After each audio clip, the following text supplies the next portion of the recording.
Naquela época, a geração de 80, a gente era considerado uns malucos, entre aspas, né? Mas fazia o esporte radical do momento.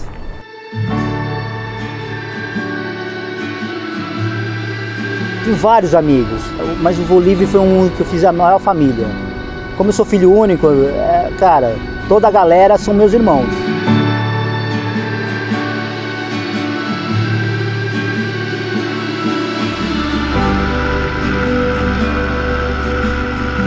Cara, o voo livre surgiu assim, coisa de adolescência, cara. Um amigo na escola falou que ia fazer um curso, uma aulinha, asa delta, voar. Não, a gente quer ver isso, né? Fomos ver essa primeira aula, achamos alucinante, passou um tempinho, decidi, não, eu vou fazer o curso de asa delta, que era 1983. Oi com o PP, o Fio que tá aqui, Carlinhos. Era a época que todo mundo era muito maluquinho, né, cara? Passei uns perrengues com essa geração que eu vou te contar. A gente fazia voo rebocado de asa em rodovia, cara, vai vendo, que é os malucos. Então não dava certo de ganhar altura, era 1 metro rente ao asfalto e carro vindo na outro lado buzinando, saindo fora da estrada. Foi passando o tempo, surgiu o parapente, brincando no pico agudo, empinando e tal, olha, legal. Aí aqueles amigos que são, né, bom voo, China, aí, pum, me empurrou. E olhando pra trás, assim, pô, vambora, né? E teve um campeonato paulista de asa, que foi muito engraçado. Eu falei assim, pô, China, você vem com esse pano de chão, caramba, 4. Abre espaço aí de asa, e eu decolei ali, os caras queriam me pedrejar. Falei assim, cara, sabe de uma coisa? Como eu tenho um parente no Japão, eu vou pra lá estudar, fazer uma pós-graduação lá, vou trabalhar na fábrica, era o início dos DKCs, e vou rodar a ASO. E fez isso. Trabalhei pra caramba lá e voava na região ali do Japão voando. Aí teve uma época que o pessoal falou assim, você vai voltar quando? Por quê? Porque estão montando uma equipe Coca-Cola aqui no Brasil e a galera quer que você faça parte. Era voo de paramotor, fazia divulgação da marca pelo Brasil. Como a gente divulgava a marca fazendo promoção em várias praias pelo Brasil, num dado momento a gente estava voando em Copacabana, a gente viu alguém se afogando. Aí via a rádio, pô, você viu aquele, acho que tá se afogando. Foi acionado o bombeiro e realmente estava. Aí depois do dia, no final do dia, foi conversado. Pô, isso daria um belo de um projeto, né?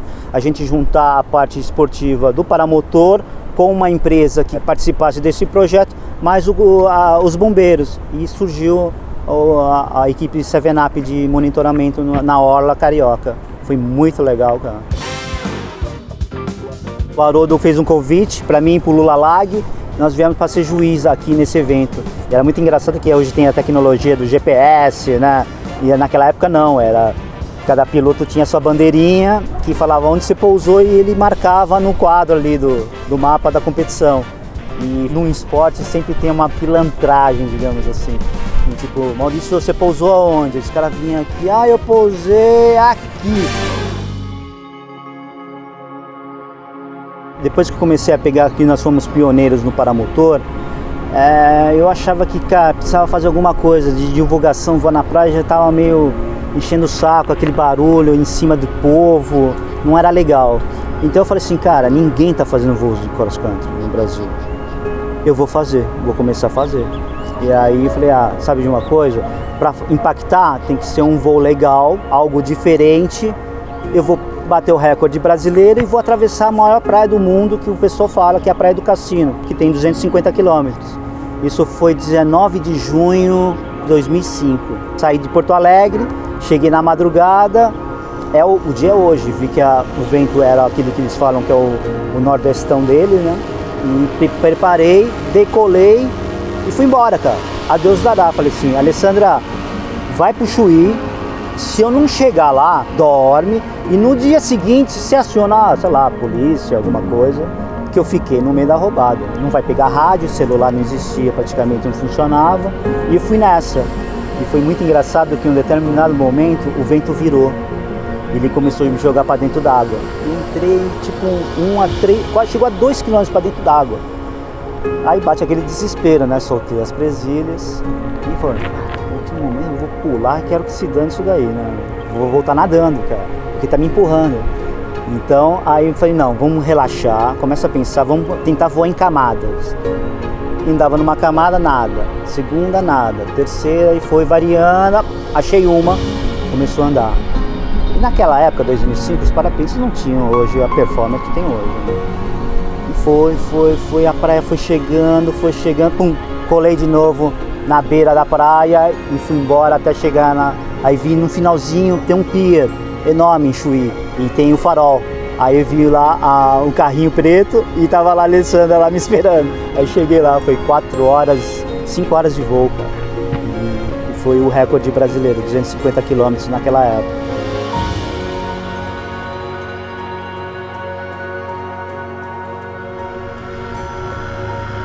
Eu sou de uma geração que na época a gente no parapente, pra gente ter informação, tinha que ver revista.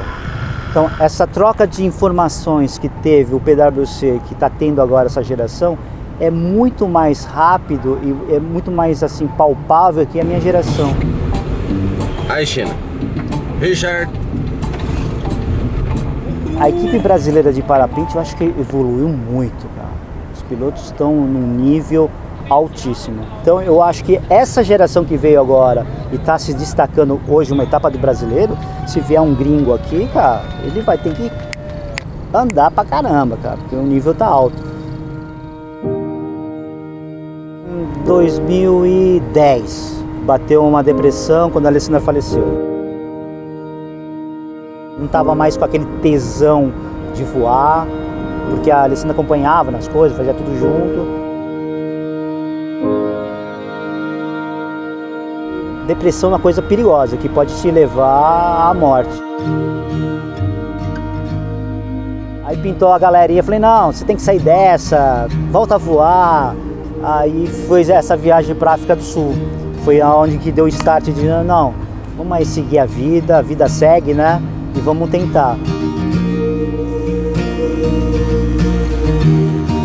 Mas agora eu acho que estou voltando. Faço parte da equipe brasileira de paramotor e depois disso eu quero tentar bater o recorde mundial de distância, que é 1000 quilômetros.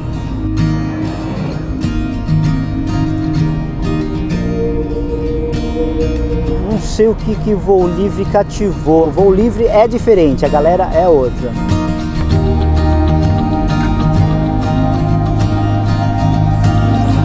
Todo mundo brinca, todo lugar que você vai você tem amigo, cara. Fala, cara, a parte mais legal do esporte e da vida é ter amigo, né, cara? Então, pra mim, o voo livre é uma grande família, é minha família, né?